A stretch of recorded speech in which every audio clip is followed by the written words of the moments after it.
What is your scariest real-life Valentine's Day experience or encounter? I had mine a year ago that I still can't forget. My friend had set me up with one of her work friends as I was single and really had nothing to do for Valentine's Day. She confirmed everything beforehand with the both of us and arranged us a full-on date. She booked a restaurant reservation for us and everything, and I was quite thankful to her for thinking about me that much. Anyways, fast forward to Valentine's Day. Me and my date were going to meet up at the restaurant for the first time. I had seen pictures of my date, so I knew what they looked like. We hadn't directly contacted or talked to each other before that because my friend wanted it to be a very blind date type experience. That is why she did all the arrangements for us. It was around 8 p.m. on Valentine's Day that we met up at the restaurant. My friend actually drove me to the restaurant. Fast forward, I had a great time, and by the end my date decided to drop me off at my place as I didn't come in my own car. I agreed, and off we went. My place at that time was a rental where I was sharing a house with 4 other housemates. It was a relatively big house, so 4 people living didn't feel crowded at all. The house was down this dark road, the ones you see in horror movies that are surrounded by nothing but deep dark forest. Yeah, that was my way to my place. So at night the road used to get quite scary even for me. Anyways, as my date was driving, we talked about how nice the night went and we should meet up again for another date. I was excited to hear that and agreed. As we were just chit-chatting while on this scary road, we saw this woman standing at the left side by the forest, just waving her hands erratically at us, as there were no other cars on that road. I don't know how to explain it, but the way she was waving her hand was really erratic, as if she was in direct need of help. I told him to not stop the car as I was kind of creeped out, especially at such a scary dark road. It could have been a trap for all I know. My date at that point had slowed the car down a little bit as he thought that woman was genuinely in need of help. But my intuition just didn't budge, and I told him to not slow down and keep going. All of this happened in mere seconds of her coming in our vision and me having a bad feeling. Date wanted to help her, but at that point I was getting really scared. So I told him a bit more loudly to not stop and keep going. As our car was side by side with this woman, I noticed her face even closely now, and it is something I will never forget. Her face was half burned, but not recently burned. You know how the burned skin looks after some time as it starts peeling off. I don't know how else to explain it, but she didn't look human. Her waving looked very human, but her face didn't. And as we were almost side by side with this woman who, mind you, was still waving erratically, my date also noticed her face. And that is when he stepped on the gas and zoomed from there. The scariest thing was how her face just didn't match her body's movement. Like from afar, she looked like someone waving the car, very panicking.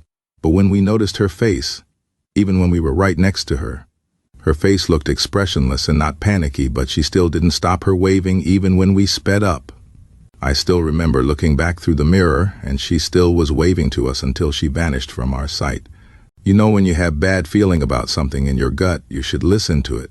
That night my date dropped me off, and very rightfully so was creeped out, and I asked him to stay at my place if he wanted to, but he insisted that he will take a different route. We did end up going on other dates, but unfortunately it didn't work out, but that night still is ingrained in my memory, of how she looked so expressionless, and half of her face burned. I think it was something in. Now to the next story. Do subscribe to not miss out. Haunted basement when I was still married to my military husband. He was overseas and I moved our daughters and myself to our follow-on duty station. I rented a 100-plus-year-old house. It was wonderful, out in a rural area with a huge yard. The only problem was it had mysterious happenings. One of the things that I soon learned happened on a regular basis was the knocker. The basement of the house was very dark and damp. My washer and dryer and deep freeze were in the basement, so I did have to go down in it quite often. I never allowed my 2 young children down in it due to the dark and dampness.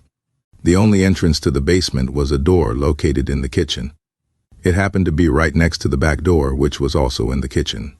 Not long after we moved in, I heard knocking on the back door. Thinking it must be a neighbor, I went to answer it. As I approached the door, I realized it wasn't the back door. It was the basement door. I knew my children were in the living room and couldn't figure out who would be in my basement. I opened the door to noon. This occurred on a regular basis. At least once a week, I heard the knocker. The neighbors and owner of the home knew nothing about it. I also hung a photo of my husband and I up on the wall by the front door. Many mornings I came in to find it either hanging upside down or laying on the floor beneath one of the chairs or sofa. I would replace the photo and leave it at that. My parents came to visit one weekend. We were sitting in the living room and suddenly we hear knocking on the back door. I tried to ignore it, but my very practical mother insisted on answering the door. I followed her to the door, insisting she just ignore it. She thought I was terribly rude. Then she opened the door. Realizing there was noon there, she literally stalked back into the living room, picked up her purse, and as she was going out the door, said, "Mel, I'll be in the car." He drove her the 3 hours home, and she refused to ever come back. Another time, after my husband returned from overseas, we had guests and were sitting in the living room. Suddenly, the husband stopped talking and was staring at the wall next to the front door. He said, "Susan, get the baby, it's time to go home." We followed his stare to the front door and watched as the photo of my husband and myself was slowly turning upside down. There were other strange occurrences, and it soon became apparent that whatever it was did not like my husband at all. If he upset me or the children in any way, things picked up and something bad happened to him. One day, following an argument, he left to drive to a local Kmart. He called me from the store. He was almost to the store when the left driver's side rear wheel came off the truck, and he wrecked the truck. He apologized. Thank you for watching. Do not forget to subscribe, and we see you at next story. Leave a comment or a thumb up or down.